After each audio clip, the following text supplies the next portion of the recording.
Hello everyone, welcome back to my channel. Myself Kritika Menti from Assam Medical College and I want to guide you BSc Medical Technology entrance exam. So june more channel to notun kore aise, please subscribe my channel because I make so much content related videos related to BSc Medical Technology which will be helping you. Aru jehetu amar rongali bihu ahi ase to তাৰ বাবে মোৰ ফালৰ পৰা আগন্তুক ৰঙালী বিহুৰ বহুত বহুত শুভেচ্ছা থাকিল আৰু এতিয়ালৈকে মোৰ যিমানখিনি ৰিলেটিভছ আছে বা যোনে যোনে মোৰ ইউটিউবৰ পৰা চিনি পায় মোৰ ফ্ৰেণ্ডছ আছে সকলোৰে এটা মোক কুৱেশ্যন খুবেই সুধি থাকে যে what is BSc medical technology course আৰু what is the scope of the BSc medical technology course তো এইবাৰ মই কিছুমান কুৱেশ্যনৰ এনচাৰ দিম তো ভিডিঅ'টো শেষলৈকে চাই যাব আৰু যোনে যোনে এইবাৰ 2025ত BSc মেডিকেল টেকন'লজি এন্ট্ৰেন্স এক্সামত এপিয়াৰ হ'ম বুলি ভাবি আছা তো তোমালোকৰ বাবে এইটো ভিডিঅ' খুবেই ইম্পৰ্টেণ্ট হয় বিকজ তোমালোকে স্কোপবিলাক চাই ল'বা তাৰে কোৰ্ছবিলাক কেনেকুৱা হয় কি কোৰ্ছ আছে গোটেইখিনি ভিডিঅ'টো শেষলৈকে চাই ল'বা আৰু গোটেইখিনি জানি বুজি তোমালোকে এক্সামৰ কাৰণে প্ৰিপাৰেশ্যন ষ্টাৰ্ট কৰিবা কাৰণ মাজত যিহেতু দুমাহমান আছে BSc মেডিকেল টেকন'লজি এণ্ট্ৰেন্সৰ কাৰণে তো মই ভাবিলোঁ এইটো ভিডিঅ' এটা বনাই দিওঁ যাতে তোমালোকৰ হেল্প হয় What is BSc Medical Technology course? BSc Medical Technology course to এটা 4 বছৰীয়া ডিগ্ৰী কোৰ্ছ হয় ইয়াতে টোটাল 8টা সেমিষ্টাৰ থাকে আমাৰ 3 ইয়াৰ আমাৰ থিওৰি থাকে 6 মান্থ আমাৰ প্ৰজেক্ট ডিজাৰ্টেশ্যন থাকে এণ্ড 6 মান্থ আমাৰ ইণ্টাৰ্ণশ্বিপ থাকে টোটাল 4 ইয়াৰ হয় আৰু what is the scope of the BSc Medical Technology BSc Medical Technology course কৰাৰ পিছত তোমালোকে MSc কৰিব পাৰিবা দেন PhD কৰিব পাৰিবা PhD কৰি তোমালোকে কিছু এক্সপিৰিয়েন্স লৈ তোমালোকে লেকচাৰাৰ হ'ব পাৰিবা then assistant professor associated professor তোমালোকে হ'ব পাৰিবা আৰু যাৰ তোমালোকৰ লেকচাৰাৰ হোৱাৰ ড্ৰিম আছে সেইটো ড্ৰিম তোমালোকে এইটো প্ৰফেশ্যনেল কোৰ্ছৰ জৰিয়তে পূৰণ কৰিব পাৰিবা আৰু নেক্সট কথাটো হ'ল যাৰ তোমালোকে মেডিকেল ফিল্ডত কাম কৰিব বিচাৰা তোমালোকে মেডিকেল ফিল্ডত কাম কৰিব বিচাৰিলে তোমালোকে ষ্টেট গভৰ্ণমেণ্ট এক্সাম দিব লাগিব central government exam like AIIMS then RRB ৰেলৱেৰ এক্সামবিলাক দিব পাৰিবা তো সেইবিলাক এক্সাম ক্ৰেক কৰাৰ পিছত তোমালোকে এইমছত জব কৰিব পাৰিবা বা ৰেলৱে তোমালোকে যাৰ তোমালোকৰ সপোন আছে সেইবিলাক সপোন তোমালোকে পূৰণ কৰিব পাৰিবা এইমছৰ কাৰণে তোমালোকে এইমছে এটা আমাৰ এলাইড হেল্থ চায়েন্সৰ কাৰণে এটা কমন এক্সাম এটা কণ্ডাক্ট কৰে সেইটো হ'ল এইমছ CRE বুলি কয় কমন ৰিক্ৰুইটমেণ্ট এক্সাম বুলি কয় সেইটো এক্সাম ক্ৰেক কৰাৰ পিছত তোমালোকে এইমছত জব কৰিব পাৰিবা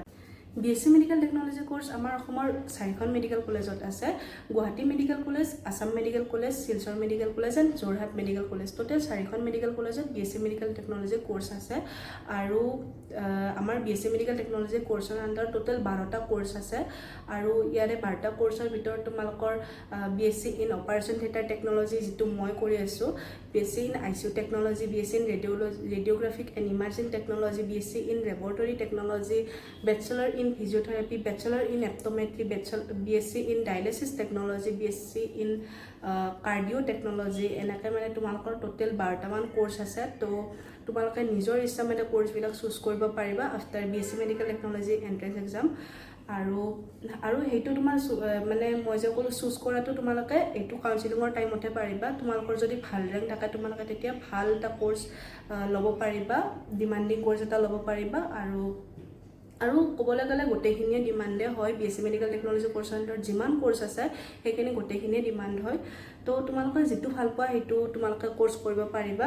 আৰু নেক্সট তোমালোকে বহুতে মোক সুধি থাকা যে BSc মেডিকেল টেকন'লজিৰ কাৰণে কি এক্সাম দিব লাগে BSc মেডিকেল টেকন'লজি কোৰ্ছ কৰিবৰ কাৰণে তোমালোকে CWE এক্সাম দিব লাগিব যিটো SHSে কণ্ডাক্ট কৰে Srimanta Sankardev university of health চায়েন্সে কণ্ডাক্ট কৰে কমন এণ্ট্ৰেন্স এক্সাম বুলি কয় CWE তো সেইটো এক্সাম তোমালোকে দিব লাগিব সেইটো যোৱাবাৰ আমাৰ 28 জুলাইত হৈছিলে এইবাৰ তোমাৰ আই থিংক তোমাৰ নটিফিকেশ্যন আহি যাব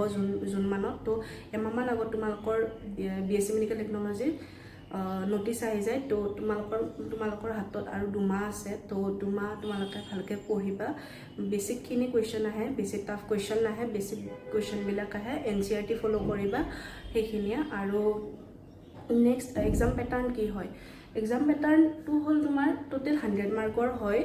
25 মাৰ্ক বায়'লজিৰ কাৰণে 25 মাৰ্ক ফিজিক্সৰ কাৰণে 25 মাৰ্ক কেমেষ্ট্ৰিৰ কাৰণে আৰু 25 মাৰ্ক ইংলিছৰ কাৰণে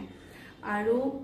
PCB লাগে আৰু ইংলিছ লাগে তোমাৰ ইংলিছৰ তোমাৰ বেছি খুব বেছি টান নাহে বহুতে মোক সুধি থকা যে টেক্সট বুকৰ পৰা আহে নেকি এনেকুৱা নহয় তোমালোকৰ গ্ৰামাৰ কুৱেশ্যনছবিলাক আহিব গ্ৰামাৰ তোমালোকে ভালকৈ কৰিব লাগিব প্ৰেক্টিছ কৰিবা গ্ৰামাৰখিনি গ্ৰামাৰৰ পৰাই কুৱেশ্যন আহে তো তেনেকৈ তোমালোকে প্ৰিপাৰেশ্যন ষ্টাৰ্ট কৰিব পাৰিবা আৰু নেক্সট হ'ল তোমাৰ এইটো এক্সামত তোমাৰ নিগেটিভ মাৰ্ক নাথাকে সেইটো এটা তোমাৰ বেনিফিট হয় একচুৱেলি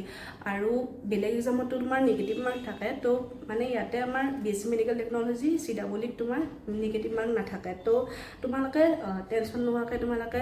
এক্সামটো দিব পাৰিবা তো নেক্সট তোমাৰ কোৱালিফিকেশ্যন কি লাগে তোমাৰ 10+2 আৰু মিনিমাম এটা পাৰ্চেণ্টেজ লাগে জেনেৰেলৰ কাৰণে 45% লাগে আৰু OBC MOBC SC সেইবিলাক কাষ্টৰ কাৰণে তোমালোকৰ 40% লাগিব তো তেনেকৈ তোমাৰ মিনিমাম এটা পাৰ্চেণ্টেজ লাগে PCB আৰু এটা তোমাৰ এক্সামটো দিবৰ কাৰণে তোমালোকে এটা ফি এটা পে' কৰিব লাগিব জেনেৰেলৰ কাৰণে 1500 হয় আৰু OBC MOBC আদাৰ কাষ্টৰ কাৰণে তোমাৰ 1200 হয় তো সেইখিনি পে' কৰি তোমালোকে এক্সামটো দিব পাৰিবা এণ্ট্ৰেন্স এক্সামটো তো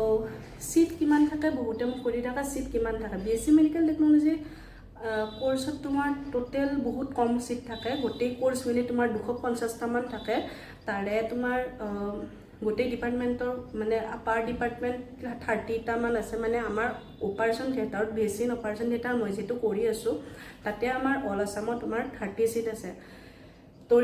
radiographic and imaging technology 20 seat আছে তেনেকৈ মানে তোমাৰ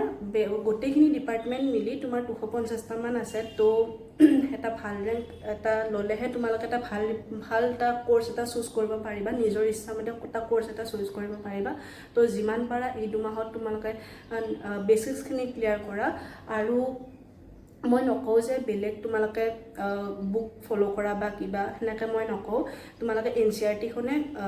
সেই পঢ়ি থকা আৰু মই ভিডিঅ'বিলাক দিব পৰা নাছিলোঁ বিকজ মোৰো মানে এক্সাম চলি আছিল ইণ্টাৰনেল এক্সাম চলি আছিল তো আৰু যিহেতু মই থাৰ্ড ইয়াৰ হয় অলপমান প্ৰেছাৰো এতিয়া বাঢ়ি গৈছে আগতকৈ তো